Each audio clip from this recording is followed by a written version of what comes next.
पत्र के लिए धन्यवाद। श्रोताओं नमस्कार। पत्र के लिए धन्यवाद कार्यक्रम लेकर हम हाजिर हैं और उन पत्रों के उत्तर लिए हमारे साथ हैं कार्यक्रम प्रमुख मैं राजेश कुमार गौतम।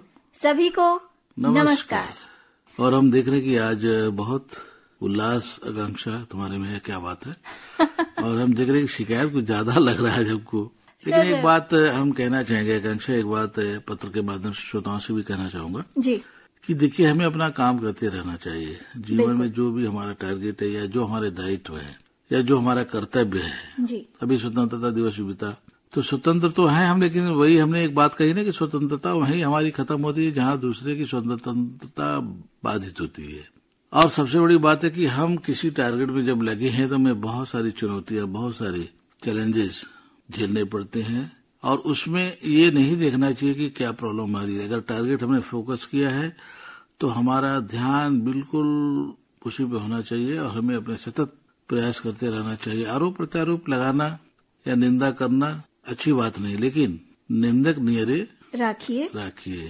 तो कहने का अर्थ है कि निंदक लोग होते हैं तो हम अलर्ट रहते हैं और ऐसा नहीं है कि निंदा करने से हम घबरा जाएं, कभी नहीं। कभी कभी लोग कहते अरे ये पढ़ लेलन, अरे ये कर चुकलन, ये हो गयल। घर में अक्सर लोग कहते हैं या ये पढ़ चुके भैया ये, लेकिन नहीं। जब व्यक्ति या बच्चा या जो बच्चे टारगेट में लगे हुए जब एकाक बार असफल होते हैं तो वहीं से नई चिंगारी निकलती है उसकी सफलता की। बिल्कुल। तो बच्चों को हतोत्साहित न करें और जो भी हमारे युवा दोस्त अपने टारगेट को पाने के लिए लगे हुए हैं मेरी बात को ध्यान से सुने, हिम्मत न हारे और सतत प्रयत्नशील रहें। सफलता एक दिन जरूर उनको चूमेगी और वो अपने मुकाम में जरूर हासिल कर पाएंगे क्या वो करना चाहते हैं। बिल्कुल सही बात कही सर आपने। और बुजुर्गों ने कहा भी है कि असफलता ही ये दर्शाती है कि सफलता की ओर जो किया गया प्रयास था वो मन लगाकर नहीं किया गया। तो बस अपने लक्ष्य को बांधे रखिए, आंखों के सामने रखिए और उसको पाने के लिए पूरी जी जान लगा दीजिए। और सर अब हमारा तो लक्ष्य है श्रोताओं के पत्र उसकी तरफ बढ़ते हैं। जरूर सर। ये पहला ईमेल पत्र जो हम तक आया है वो है अनिल कुमार गुप्ता गोंड, रमा गुप्ता गोंड, अशोक विहार कॉलोनी फेज 2 पहाड़िया वाराणसी से इन्होंने ये ईमेल हम तक भेजा है। क्या लिखती हैं? अभिनंदन के साथ इन्होंने शुरुआत की है। हालांकि सर आपने कहा था शिकायती पत्र पहले उठाना, कोई बात नहीं, शिकायती भी है लेकिन अभिनंदन के साथ इसकी शुरुआत हुई है। जी जी जी। 31 जुलाई रात 8 बजे के बाद प्रसारित कार्यक्रम जो केंद्रित था मुंशी प्रेमचंद जी की 143वीं जयंती पर, जो विशेष कार्यक्रम हुआ था लमही गांव में ठाकुर का कुआं, उनके लिखे इस कहानी का जो मंचन किया गया था उस पर जो रेडियो रिपोर्ट प्रसारित हुई थी उसके लिए इन्होंने हृदय से शुभकामनाएं दी हैं और कुछ अपेक्षाएं इन्होंने हम तक पहुंचाई हैं। ये चाह रहे हैं कि तकनीकी प्रसारण में जो व्यवधान है वो अभी तक दुरुस्त नहीं हुआ। कारण एफएम पर ध्यान नहीं है, प्राइमरी प्रसारण जो हर घंटे 2 घंटे में बाधित होता रहता है। तो कृपया इसको संज्ञान में लीजिए। देखिए हमने चर्चा भी की है, संज्ञान में भी लिया है और कार्यक्रम के माध्यम से ये आपकी बात हमारे जो अभियांत्रिकी प्रमुख है वहां तक पहुंच रही भी होगी कि ये क्यों व्यवधान आ रहा है, क्या कारण है, उसके बारे में भी लोग सोच रहे होंगे। ऐसा नहीं है, फिर भी हम प्रयास करेंगे कि ऐसा क्यों रहा है। लेकिन एक बात जरूर हम कहना है कि जो ये मौसम है ना, मौसम के प्रतिकूल प्रभाव हम प्रसारण पे पड़ते हैं। तो हो सकता हो कोई कारण हो, लेकिन फिर भी हम प्रयास करेंगे कि जो आपको प्रसारण मिल रहा है निर्बाध मिले और अच्छा क्वालिटी युक्त मिले। जी। इसी पत्र में आगे ये लिखते हैं कि 3 अगस्त को सुबह 7 बजे गुड मॉर्निंग बनारस प्रसारित नहीं हुआ, तो क्या कारण हो सकता है ये जानना चाह रहे हैं। देखिए उस पर हम लोगों ने जानकारी ली है, वो थोड़ा कृतियां तैयार कारणों से वो कार्यक्रम उस दिन नहीं जा पाया था। उस पर संज्ञान हमने लिया हुआ है और हम कोशिश करेंगे भविष्य में ऐसी नौबत न आए और आप लोगों को जो भी कार्यक्रम है निर्बाध रूप से मिलते रहे। साथ ही ये भी कह रहे हैं कि जो कुछ बदलाव हुए हैं वो निश्चित रूप से प्रभावशाली हैं और आकाशवाणी वाराणसी प्रशंसा की पात्र है। साथ ही केंद्राध्यक्ष श्री राजेश गौतम जी को बधाई। और एक चीज इन्होंने कही है सर कि दोपहर 3 बजे से शाम 5 बजे तक प्राइमरी चैनल बंद रहता है, क्या इस समयावधि में कुछ नए कार्यक्रम जो मनोरंजन भी करें और जानकारी भी बढ़ाएं और उत्सुकता बनी रहे कार्यक्रम सुनने की, कुछ ऐसा किया जा सकता है? हाँ, इस पर विचार चल रहा है अभी, क्योंकि बहुत सारे जो नीतियां हैं उसमें बहुत सारे परिवर्तन आ रहे हैं और हो सकता है कि इसमें हम अपने जो कार्यक्रम है जो जाते हैं उसको कंटिन्यू आगे कर सके। अभी जो परिवर्तन होंगे वो हम भी आपको बता नहीं पा रहे हैं, थोड़ा सा आप प्रतीक्षा करिए। हाँ, लेकिन कुछ इस पर मंथन चल रहा है, चिंतन हो रहा है कि किस तरह से क्या कुछ हम कर सकते हैं। इस पर आगे हम आपको जरूर बताएंगे। बिल्कुल सर, ये एक निवेदन कर रहे हैं कि गुड मॉर्निंग बनारस को अगर समय दिया जाए और गुड मॉर्निंग बनारस की अवधि जो है वो 1 घंटा हो जाए तो प्रस्तुत करते रहे हैं और विषय से संबंधित कुछ मनोरंजन पूर्ण गीत भी बजाते हैं, तो ऐसा हम मानते हैं कि हो सकता है आगे चलकर श्रोताओं को पसंद आने लगे। नहीं, श्रोताओं को तो पसंद किया जा रहा है। 20 मिनट ऐसे तेजी से बीतता है कि पता भी नहीं लगता कि 20 मिनट कब आए, कब चले गए, कब क्या हो गया। तो कोशिश ये होती है कि हमारे बहुत सारी बातें आपको एक नट सेल में आपको हम बता दें जी। तो ऐसा नहीं है, हमारा प्रयास है कि हम 20 मिनट में, पहले तो 15 मिनट ही जाता था, अभी हमने 20 किया हुआ है, तो 20 मिनट में हम आपको बताने का प्रयास करते हैं और कोशिश करेंगे कि ज्यादा से ज्यादा जो अद्यतन जानकारी है आपको दी जाए। बिल्कुल। और आरोग्यम, लोकगीतों का कार्यक्रम, साथ ही व्हाट्सएप फरमाइश और इसके अलावा जो समय समय पर हमारे केंद्र से रेडियो रिपोर्ट जो प्रसारित होती रहती है अलग अलग विषयों पर, साथ ही 9 बजे के बाद जो कार्यक्रम बजते हैं रात को, वो काफी पसंद आते हैं। तो प्रशंसा और आप लोगों को बधाई, हृदय से शुभकामनाएं इन्होंने भेजी हैं। देखिए, हम आकांक्षा कहना चाहेंगे कि आप लोगों को पसंद आता है कार्यक्रम, बहुत अच्छा, लेकिन साथ में बहुत सारे हमारे ऐसे भी दोस्त होंगे जो कि उनको अच्छा नहीं लगता होगा। तो ऐसे में वही बात कहना चाहेंगे कि हमारा जो टारगेट ऑडियंस है उन तक हम पहुंचने का प्रयास करते हैं जी। और यदि एक भी आदमी हमारे कार्यक्रम में सुन रहा है तो हमारी सफलता पूरी हो जाती है, क्योंकि कोई न कोई हमको प्रतिक्रिया कहीं न कहीं से मिलती है। मेल के माध्यम से, फोन के माध्यम से भी आप कह सकते हैं, व्हाट्सएप के भी माध्यम से आप कह सकते हैं, और ईमेल तो आपको बता ही है हमारा, क्योंकि तो जो भी लोग लिखना चाहते हैं, लेकिन सवाल ये है कि लिखेगा कौन, और लिखेगा किसके लिए, ये भी सवाल है। तो जब आप लिखेंगे नहीं, फिर हम इंतजार क्या करेंगे, फिर हम कार्यक्रम क्या करेंगे? क्यों आकांक्षा? नहीं सर, हमारे श्रोता लिखेंगे और अपने आकाशवाणी केंद्र से जो कार्यक्रम हम प्रसारित करते हैं उन्हीं के लिए करते हैं, उसके बारे में प्रतिक्रियाएं जरूर लिखेंगे, है ना श्रोताओं? लेकिन हम चाहते हैं कि पत्रों की संख्या और बढ़नी चाहिए। और देखिए, सवाल ये नहीं कि आप हमारी निंदा करते हैं या क्या करते हैं, हम निंदा से डरते नहीं है। और क्योंकि देखिए, फिर अभी हमने निंदा की बात शुरू में कही है कि जो निंदक जो रखेगा अपने पास, वो जीवन में हमेशा सफल होगा। तो आप अपनी बात को रखिए, अपने जो कथ्य है उसको रखिए तथ्य के साथ जी, तो हमें भी अच्छा लगेगा। और जो भी आप लिखना, पढ़ना, बताना, कहना चाहते हैं, आप हमें लिख सकते हैं, हम उसको हूबहू रेडियो पे पढ़ेंगे और आप तक, श्रोताओं तक जाते, क्योंकि श्रोता हमारे पक्के न्याय करने वाले हमारे दोस्त हैं, तो उनको अच्छा करना सब पता लगेगा जी। तो आप लिख करके भेजिए, हम उसको शामिल करेंगे और पढ़ेंगे भी। और अनिल जी ने अपने ईमेल पत्र का समापन किया है एक ही कलाकार एक ही फिल्म से, और साथ ही जिन कार्यक्रमों का मैं यहाँ जिक्र नहीं कर रहा हूँ वो सभी कार्यक्रम भी बेहद पसंद आते हैं। साथ ही बदलाव और गानों के चयन बहुत बेहतरीन और मौसम के अनुकूल होते हैं। तो बेहतरीन प्रस्तुति के लिए धन्यवाद और बधाई। आप लोगों ने बधाई दी है, आप लोगों को बहुत बहुत धन्यवाद। लेकिन फिर वही एक बात पुनः कहना चाहूंगा कि पत्रों की संख्या, आकांक्षा बढ़नी चाहिए जी। तो श्रोताओं, ईमेल द्वारा हम तक आपकी प्रतिक्रियाएं पहुंचती रहनी चाहिए, तभी तो हम ये जो कार्यक्रम है पत्र के लिए धन्यवाद, इसे आगे जारी रख सकेंगे। तो सर, अगला ईमेल उठा लूं? हम चाहते हैं कि क्यों ना एक बढ़िया सा गीत सुन लिया जाए। बिल्कुल।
बदरा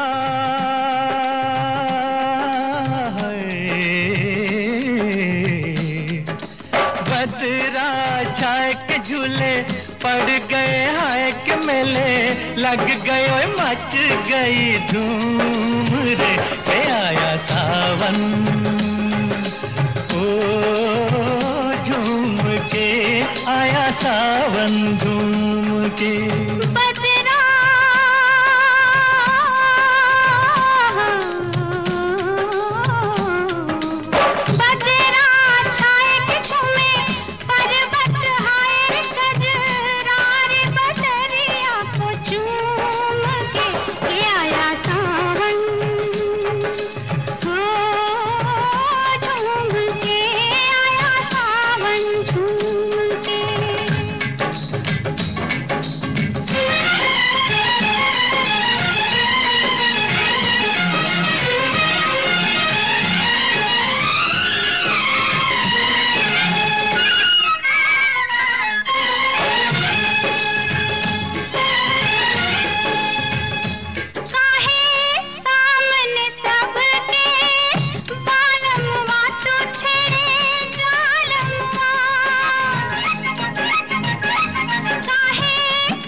नजर की डोरी तू लुक छुप के गोरी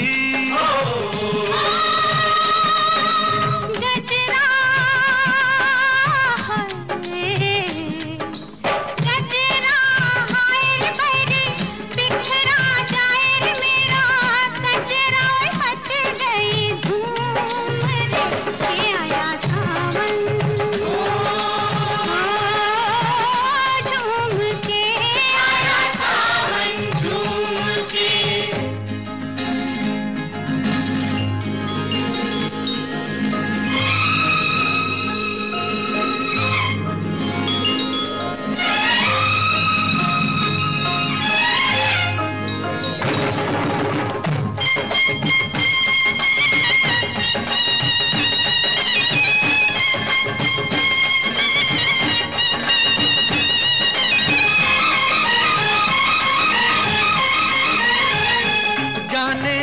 किसको किसकी याद आई के चली पुरवाई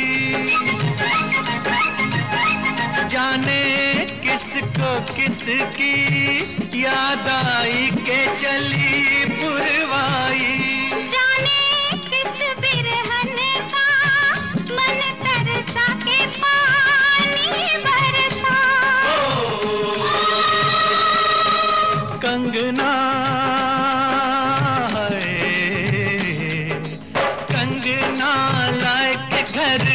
लौट के आए रे परदेश विदेशवा से घूम के आया सावन ओ झूम के आया सावन झूम के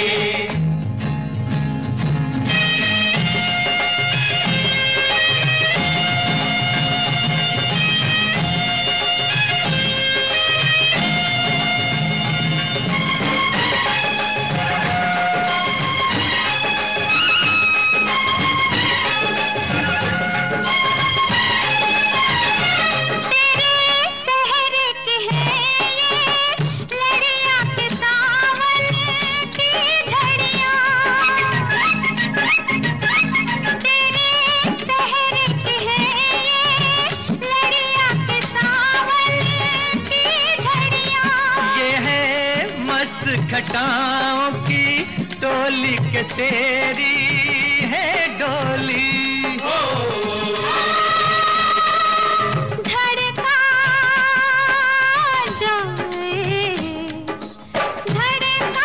जाए मेरा मनवा हाय साजनवा मच गई धूम रे आया सावन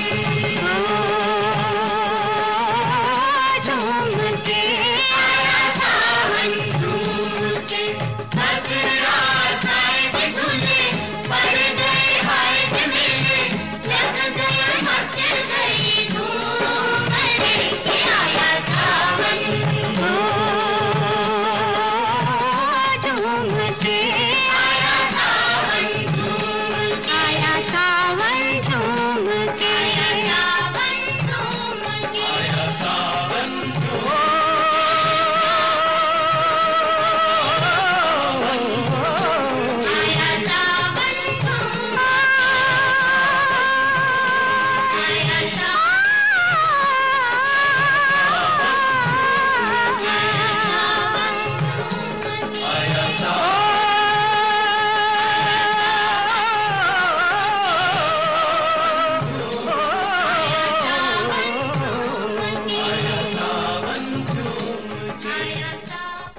सर ढोल की ताल पर झूमता ये गीत था, फिल्म थी आया सावन झूम के। हमें लगता है श्रोताओं को पसंद आई होगी। और हम देख रहे हैं कि मौसम भी थोड़ा सा आजकल अच्छा है जी। तो ऐसे में सावन जाने वाला है। बहुत लंबा लोग कह रहे थे सावन चल रहा है सावन चल रहा है, लेकिन देखिए जल्दी अब कितना जल्दी होगा, सावन चला जाएगा। अभी सावन की कजरी चली जाएगी जी। राखी पूर्णिमा अभी आ जाएगा। समय अपना चक्र चलता रहता है ना, तो इसी तरह हमारा भी कार्यक्रम चलता रहता है। बस यही है कि आप कहाँ तक उसको नापते हैं, जोखते हैं, क्या प्रतिक्रिया भेजते हैं। बिल्कुल सर। और इसी के साथ ये जो अगला ईमेल आया है ये है बदरुद्दीन अंसारी का। क्या लिखते हैं? अहमदनगर बजरडीहा वाराणसी से इन्होंने ये ईमेल हम तक भेजा है। नमस्ते के साथ ये लिख रहे हैं, 4 अगस्त शुक्रवार को पांडुरंग जी द्वारा व्हाट्सएप फरमाइश जो कार्यक्रम था वो अच्छा लगा। साथ ही 5 और 6 अगस्त को स्वस्ति श्रीवास्तव जी की शनिवार और रविवार का जो फोनिंग कार्यक्रम था उनके द्वारा प्रस्तुत वो सुना, पसंद आया। पांडुरंग जी द्वारा 7 अगस्त सोमवार को आपके पत्र आपके गीत बहुत ही अच्छा लगा। 8 अगस्त मंगलवार को व्हाट्सएप फरमाइश अरुण पांडे जी द्वारा अच्छी प्रस्तुति। साथ ही एक निवेदन ये है कि आकाशवाणी के निर्माता निदेशक महोदय से सप्रेम गुजारिश है कि हेलो फोन इन कार्यक्रम दिन में 11 से 12 बजे तक कर दिया जाए, बल्कि जितने भी फरमाइशी प्रोग्राम हैं सब 11 से 12 कर दिया जाए तो हमारे लिए बहुत अच्छा होगा, क्योंकि पहले 11 से प्रोग्राम आता था, सुनने में बहुत आनंद आता था, काम भी अच्छा चलता था। क्या ये गुजारिश पूरी हो सकती है? देखते हैं, विचार करते हैं। अगर आपने लिखा है और श्रोता भी अगर लिखना चाहते हैं और ये कार्यक्रम में परिवर्तन चाहते हैं तो हम उस पर एक बार गौर करना चाहेंगे जी। फिर भी हम इनका सुझाव नोट कर लेते हैं। आशा करते हैं सर आपके उत्तर से इन्हें समाधान जरूर मिला होगा। तो जरूर, और हमारी कोशिश होती है कि हम इनको संतुष्ट कर अपने श्रोताओं को जी। तो कृपया प्रतीक्षा करें, भविष्य में देखिए क्या क्या बदलाव आपको सुनने को मिलेंगे। अगला पत्र किसका है? अगला पत्र है हमारे श्रोता रतिनाथ त्रिपाठी जी का, कोटवा कपिलधारा सराय मोहना वाराणसी से। श्रोता है, क्या लिखते हैं? जी सर, इन्होंने अपने ईमेल पत्र की शुरुआत की है धन्यवाद से। धन्यवाद किस बात की? सर पत्र के लिए धन्यवाद। अच्छा। ये कार्यक्रम इन्हें पसंद आ रहा है, बहुत ही सराहनीय है और निवेदन कर रहे हैं आपसे कि कृपया आप पत्र के लिए धन्यवाद कार्यक्रम के साथ साथ हेलो फोन इन फरमाइश में भी कभी कभी आया करें, ताकि सीधे आपको श्रोताओं से बात करने का मौका मिले और श्रोता भी अपनी बात सीधे आप तक पहुंचा सके।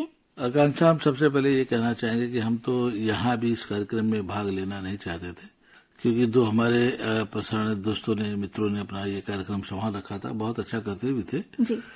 लेकिन बहुत तरह से बातें आई और लोगों को लगा कि नहीं कुछ तो परिवर्तन हो जाएगा।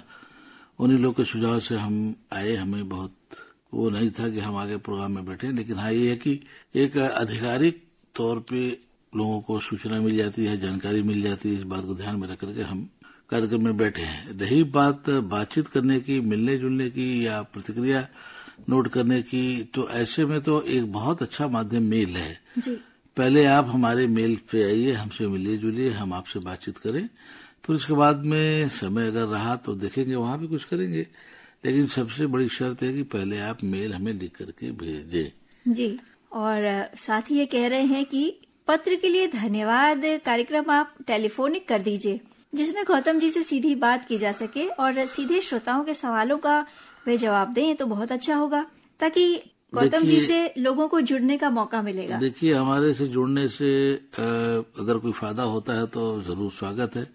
और हम लोग इसमें क्या कर सकते हैं, तो क्या संभव है, ये प्रैक्टिकली व्यावहारिक रूप से सही है, कर पाते हैं नहीं कर पाते हैं, वो भी देखना पड़ता है।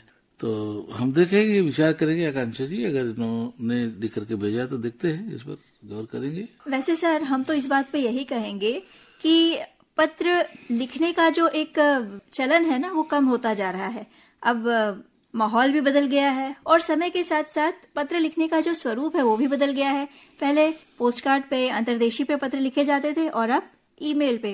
तो श्रोताओं के लिखे हुए जो ईमेल हम तक पहुंचते हैं, उनको पढ़ने का जो रोमांच होता है वो अलग ही होता है। बिल्कुल ठीक। और एक बात हम बताएं, जैसे लेटर्स लिखना या डायरी लिखना या कुछ जो पहले लोग किया करते थे, अब नहीं हो रहा है जी।